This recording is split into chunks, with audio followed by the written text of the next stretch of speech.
Cathy Ruderman, The Tortoise and the Hippo. The Tortoise and the Hippo, Cathy Ruderman.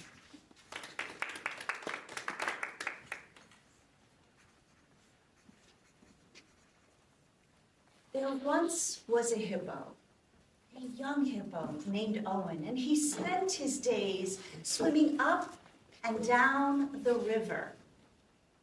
It was a normal hippo life. But contest chair and fellow Toastmasters, I want you to know that Owen was anything but a normal hippo. You see, what he really wanted to be was a pirate, and he was always trailing behind the other hippos, pretending that he was a swashbuckler, brave and true. One day, the water in the river mysteriously rose and swelled and surged into this great wave that pushed Owen far down the river and well out to sea. He was traveling on that wave for a great distance, and then suddenly the wave spit him out onto a sandy shore. He spit out sand and water, and he looked around. It was a beautiful, peaceful island with whispering palms and mangoes.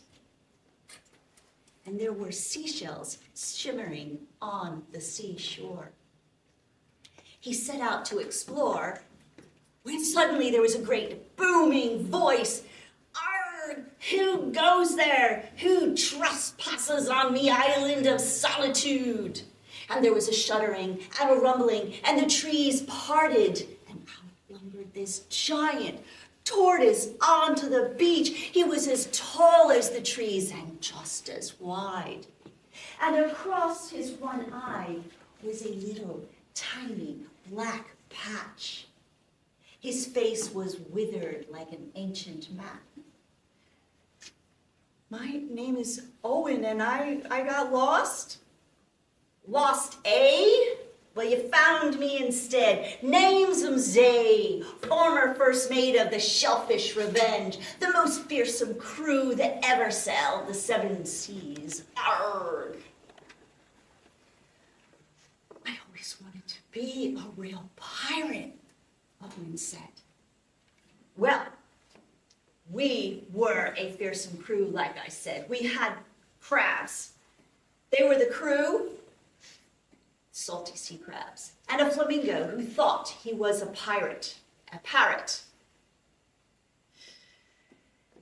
And Owen asked, "What happened? Where is your ship?" "Alas, lad, the Shellfish Revenge met her fate on this very shore on a stormy night. The crew scattered sideways as crabs do, and the flamingo flew away, still thinking it was a parrot. That was 150 years ago, and I've been here ever since." Owen said, "Can I be a pirate like you?" "Alas, lad, you can. Start by helping me find buried treasure." And he said, okay. He was all in.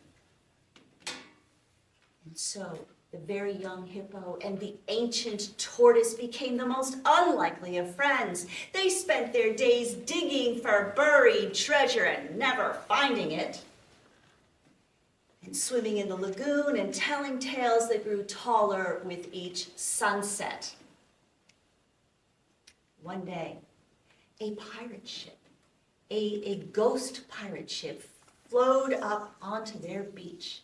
And they did what any self-respecting pirates would do and climbed aboard and claimed it as their own. It was a seaworthy vessel, so they sailed off into the sunset. And if you are ever walking on that sandy beach at dusk, you might just hear Mzee's gravelly voice traveling across the water, telling impossible tales about battles, ancient treasure maps, and about that one very young hippo who became his first mate. Because in the world of Owen and Mzee, every wave is an adventure, and every tale is just a little bit true. That counts.